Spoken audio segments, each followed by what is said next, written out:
IAS institute నిర్వహిస్తున్న all India scholarship exam pass అవ్వండి. 2 years ఫీజులో 50% మాత్రమే పే చేయండి. తెలిసి తెలియని వయసు క్షణికావేశంలో ప్రాణాలు తీసుకుంటున్నారు నేటి తరం యువత. క్షణికావేశంలో తీసుకుంటున్న కఠిన నిర్ణయాలు బంగారు భవిష్యత్తులను చిదిమేస్తున్నాయి. తల్లి కొట్టిందని, తండ్రి మందలించాడని, పరీక్షల్లో ఫెయిల్ అయ్యామని కారణాలు ఏమైనా తొందరపాటు నిర్ణయాలతో ఆ కుటుంబాల్లో విషాదాలను నింపుతున్నాయి. 100 ఏళ్ల జీవితాలను మొగ్గలోనే తుంచేస్తున్నాయి. తాజాగా ఇక్కడ కూడా అలాంటి ఘటనే చోటు చేసుకుంది. తల్లి మందలించిందని ఓ విద్యార్థి ప్రాణాలు తీసుకుంది. ఆ కుటుంబంలో తీరని విషాదాన్ని మిగిల్చింది.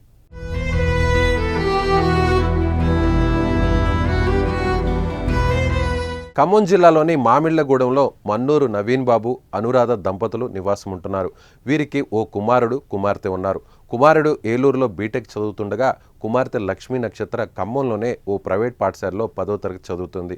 ఇక తండ్రి మెడికల్ రిప్రజెంటేటివ్గా పనిచేస్తుండగా కుటుంబం అంతా కూడా ఆయన్నే పోషిస్తున్నారు. ఇదిలా ఉంటే లక్ష్మీ నక్షత్రకు కొద్ది రోజులుగా అనారోగ్య సమస్యలు ఉండడంతో మధ్యాహ్నం వేళలో పాఠశాలకు వెళ్లి పరీక్షలు రాస్తోంది. వ్యక్తిగతంగా లక్ష్మీ నక్షత్ర బ్రిలియంట్ స్టూడెంట్. స్కూల్లో చాలా చురుగ్గా ఉండేది. ఆటపాటలో చురుగ్గా ఉండడంతో పాటు చదువుల్లో కూడా రాణించింది లక్ష్మీ నక్షత్ర.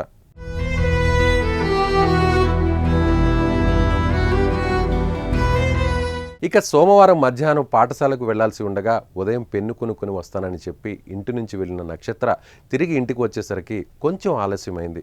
దీంతో నక్షత్రను తల్లి మందలించింది. అయితే లక్ష్మీ నక్షత్ర అది సున్నితమైన మనస్తత్వం కావడంతో తల్లి మందలించిన మాటలను మనసులో నుంచి చెరిపివేయలేకపోయింది. అవే మాటలను మనసులో పెట్టుకొని లోపల మదనపడింది ఆ విద్యార్థి. అవే మాటలు పదే పదే గుర్తుకు రావడంతో లక్ష్మీ నక్షత్ర ఓ కఠినమైన నిర్ణయం తీసుకుంది. ఇంటి సమీపంలోని రైలు కింద పడి ఆత్మహత్య చేసుకుంది.